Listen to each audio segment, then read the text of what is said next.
नमस्कार दोस्तों।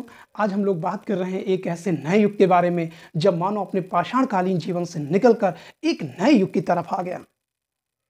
वह मानव जो एक लंबे समय तक पत्थर का उपयोग कर रहा था व्यापक पैमाने पर, लेकिन अब जलवायु परिवर्तन के कारण वो पत्थर के औजार बहुत कारगर साबित नहीं हो रहे थे। अतः मानव अपने आप को इन्वायरमेंट में ढालने के लिए, अपने जीवन को बेहतर बनाने के लिए अब वह तांबे का उपयोग यानी एक नई धातु का प्रयोग करने की शुरुआत कर दी। नवपाषाण काल में देखा गया कि मानव का पेट शिकारी जीवन से भरना नहीं भर पा रहा था, अर्थात अब उसने क्या किया, खेती करना शुरू कर दिया। और जाहिर सी बात है, खेती करने के लिए क्या है, मानव को स्थायी रूप से रहना पड़ेगा। अतः मानव अस्थायी रूप से और खेती करने दोनों प्रक्रिया साथ साथ चलेंगे, अर्थात मानव स्थायी रूप से बसेगा भी और खेती भी करेगा। जब मानव नवपाषाण काल से सैंधव सभ्यता की तरफ, जब मानव नवपाषाण काल से धीरे धीरे स्थायी बस्तियां बनाना शुरू किया, तो उसके प्रमाण भारत में पाकिस्तान के और अफगानिस्तान के कुछ क्षेत्रों से प्रारंभिक अवस्था दिखाई पड़ती है। तो वह स्थल कहां पर है, इसमें हम मैप के द्वारा देखेंगे। और ये जो बस्तियां बसी थी प्रारंभिक, ये सिंधु नदी के आसपास थी, और इसी कारण इस सभ्यता का नाम क्या पड़ गया, सिंधु सभ्यता। बाद में जब खुदाई हुई तो एक बड़ी बस्ती के साक्ष्य मिले, इसीलिए इसे सैंधव सभ्यता कहा गया। तो दोस्तों, आज जो हम लोग पढ़ने जा रहे हैं वो क्या है, सैंधव सभ्यता के बारे में अध्ययन करेंगे। तो देखते हैं कि चित्र में कि मानव की प्रारंभिक बस्तियां कहां कहां से मिली। तो सबसे पहले हम देखते हैं कि ये तिब्बत क्षेत्र है, और तिब्बत क्षेत्र से, तिब्बती क्षेत्र से एक नदी निकलती है, और इस नदी का नाम है सिंधु नदी, जो जम्मू कश्मीर होते हुए यानी लद्दाख होते हुए, पाकिस्तान होते हुए कहां, अरब सागर में गिर जाती है। ये यहां पर अरब सागर है।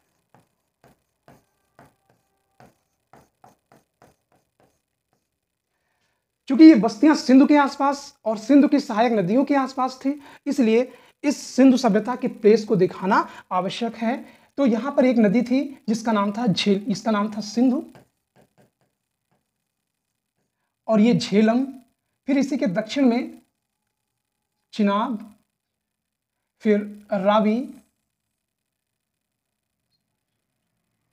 फिर ब्यास, और उसके बाद ये सतलज। और इस तरीके से ये पंच नदी जाके मिठानकोट में पाकिस्तान पे मिल जाता है। ये यहां पर मिठानकोट पड़ेगा। तो इसी नदी के आसपास देखने को मिलता है, और इसकी अन्य सहायक नदियां भी थी जो कि यहां पे अब नहीं दिखाई पड़ती हैं वर्तमान में। तो जो सैंधव सभ्यता का डेवलपमेंट हुआ वो कहां कहां पर,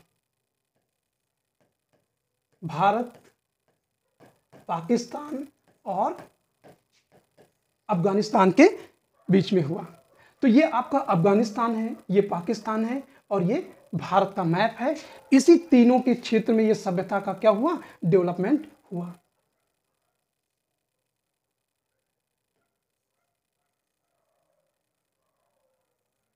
तो ये कौन कौन से क्षेत्र हैं, इसके बारे में आगे हम लोग बात करते हैं। इसी क्षेत्र में सैंधव सभ्यता का डेवलपमेंट हुआ। तो सबसे पहले हम देखते हैं अफगानिस्तान। अफगानिस्तान में कौन कौन से क्षेत्र हैं। तो अफगानिस्तान की खुदाई ज़्यादा नहीं हो पाई, इसलिए यहाँ पर बहुत कम स्थल मिलते हैं, और सिर्फ दो स्थल हैं, एक मुंडीगौक और दूसरा सोर्तगई। तो ये दोनों स्थल कहाँ पड़ते हैं, अफगानिस्तान पे। उसके बाद हम लोग आगे चल के देखते हैं। देखिए, पाकिस्तान में भी बड़े व्यापक रूप में खुदाई हुई, तो यहाँ से कई सारे स्थल प्राप्त हुए। तो पाकिस्तान के कई प्रांतों में स्थल प्राप्त हुए, जिनमें से पहला प्रांत है बलूचिस्तान, सिंध प्रांत, और अगला है पंजाब प्रांत। तो ये तीन प्रांतों में हुई। पहले चित्र में देखें कि ये कौन कौन से प्रांत हैं। ये बलूचिस्तान प्रांत है,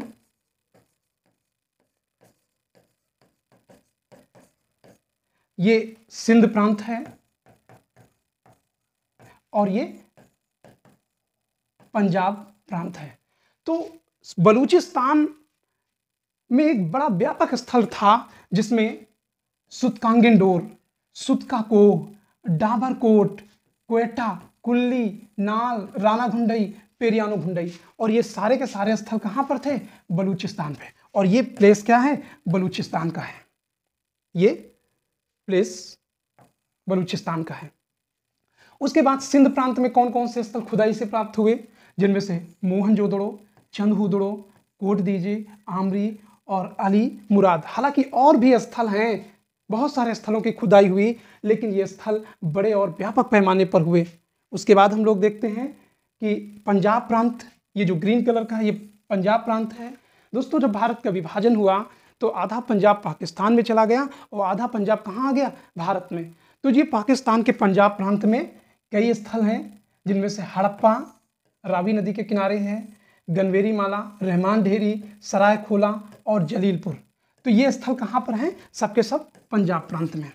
तो पूछा जाता है कि सिंधु सभ्यता के क्षेत्र किन किन प्रांतों में, पाकिस्तान के किन किन प्रांतों में विस्तृत है, या उसके कौन कौन से क्षेत्र किस प्रांत में पड़ेंगे। उसके बाद अगला देखते हैं भारत में। तो भारत में भी इसके बड़े व्यापक पैमाने में इसकी खुदाई हुई। तो पहले आते हैं, भारत में पहला प्रांत है पंजाब प्रांत। और पंजाब प्रांत में 3 स्थल हैं महत्वपूर्ण। रूपनगर, या इसी को वर्तमान में रोपड़ कहा जाता है, पंजाब में पड़ेगा। बाड़ा पंजाब में पड़ेगा। संगोल पंजाब में पड़ेगा। ठीक है ना। हालांकि पंजाब में और कई स्थल हैं और अभी भी बीच बीच में खुदाई में स्थल काम जारी है। उसके बाद हरियाणा के प्रांत में देखते हैं। हरियाणा में 4 हैं। कौन कौन से? पहले तो ये हरियाणा प्रांत देख लें। ये त्रिभुजाकार है। तो बनावली, कुड़ाल, राखीगढ़ी और मिताथल। तो ये 4 प्लेस कहाँ पर हैं? हरियाणा में है। और राजस्थान का एक क्षेत्र है जिसका नाम है कालीबंगा। तो दोस्तों, हम लोग अभी इसको विस्तार से पढ़ेंगे, तो एक एक स्थलों के बारे में विशेष रूप से चर्चा करेंगे। उसके बाद हम देखते हैं गुजरात प्रांत। गुजरात चूंकि समुद्र के किनारे था, तो जाहिर सी बात है वहाँ पर कई सारी बस्तियाँ देखने को मिलती हैं, जिनमें से लोथल, रंगपुर, धौलावीरा, सुरकोटदा, मालवण, रोजी, कुंताशी, भगवत रायपुर, देशलपुर। तो ये सारे के सारे स्थल कहाँ हैं? गुजरात में पड़ेंगे। उसके बाद उत्तर प्रदेश का एक महत्वपूर्ण स्थल रहा है और वो था आलमगीरपुर।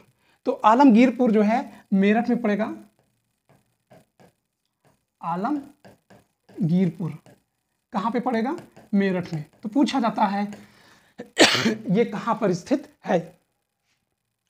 उसके बाद जम्मू कश्मीर का एकमात्र स्थल है जिसका नाम है मांडा। तो उसके बाद हम देखते हैं सिंधु सभ्यता का कैसे हम अध्ययन करेंगे, कौन कौन से टॉपिक आएंगे। देखिएगा, सिंधु सभ्यता चूंकि सिंधु नदी के किनारे बसी थी, इसीलिए इसे सिंधु सभ्यता या इसी को हड़प्पा सभ्यता भी कहा जाता है। चूंकि कांस्य का बड़ा व्यापक रूप से इस्तेमाल हुआ था, इसीलिए इसे कांस्ययुगीन सभ्यता भी कहा जाता है। तो इसमें कई सारे टॉपिक हैं। हर 2-3 टॉपिक पे हम एक वीडियो बनाएंगे, जिनमें से पहला है नामकरण, यानी सिंधु सभ्यता का नाम, उपयुक्त नाम क्या है, हड़प्पा सभ्यता या सिंधु सभ्यता, इसके पीछे क्या लॉजिक है, वो सारे कारण हम बताएंगे। फिर सिंधु सभ्यता का विस्तार एवं सीमा का निर्धारण, कि सिंधु सभ्यता कहाँ पर बसी थी, सिंधु सभ्यता का आकार क्या है सॉरी। तो सिंधु सभ्यता का जो आकार है वो त्रिभुजाकार माना जाता है। सिंधु सभ्यता की सीमा का निर्धारण। फिर देखते हैं सिंधु सभ्यता का काल का निर्धारण, यानी सिंधु सभ्यता कब बसी थी, तो इस पर भी वीडियो बनेगी। सिंधु सभ्यता की उत्पत्ति के क्या कारण थे, बहुत कंट्रोवर्सी वाला टॉपिक है, इस पर हम एक अलग से वीडियो विस्तार पूर्वक बनाएंगे।